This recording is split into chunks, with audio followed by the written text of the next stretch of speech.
if if it were true that Jesus did not rise from the dead bodily, what would be your explanation for the evidence we have in the New Testament?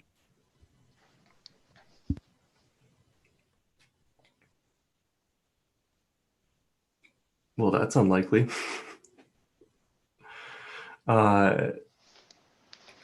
If Jesus didn't rise from the dead, I don't think we would have, again, on resurrection not occurring on not R, the most likely thing to happen is absolutely nothing.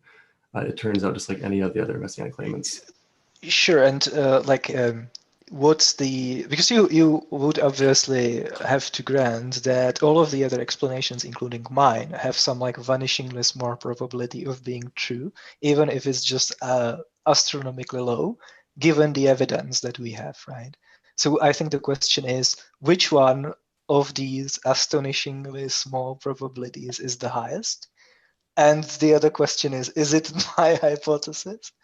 Okay, yeah. Where Camille and I are going to disagree is that I don't think, even though we start off with a very low prior probability, I have a view of the evidence that can very easily overcome that. On principle, evidence can very easily overcome astronomically low prior probabilities, and Camille and I have gone back and forth over what we should even set the prior probability.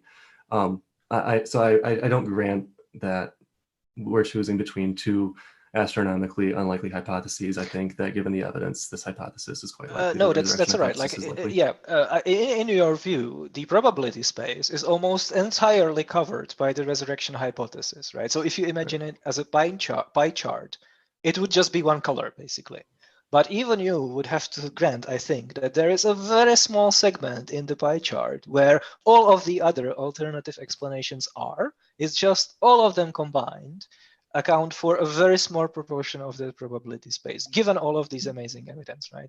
What the question is asking, which one of these alternative explanations do you think has the highest, but still astronomically small, probability of being true?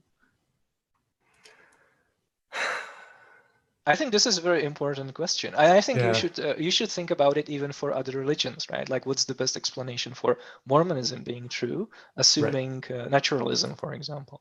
Right. Yeah, I thought about that one a little bit. I wrote a paper on that one in college. That one was fun. That doesn't make me an expert. I'm not saying that makes me an expert. It was just a fun paper.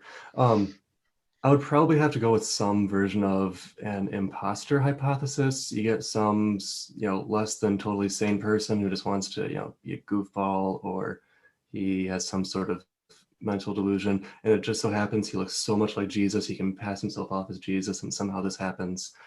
I'd probably have to side with something like that, or the disciples just happen to see this guy who looks an awful lot like Jesus in the supermarket, whatever, something like that. Is probably the most likely hypothesis given naturalism. All right. I think it's terrible. It's much less probable than my hypothesis, but it's okay. You obviously disagree on that. Oh well. Yeah.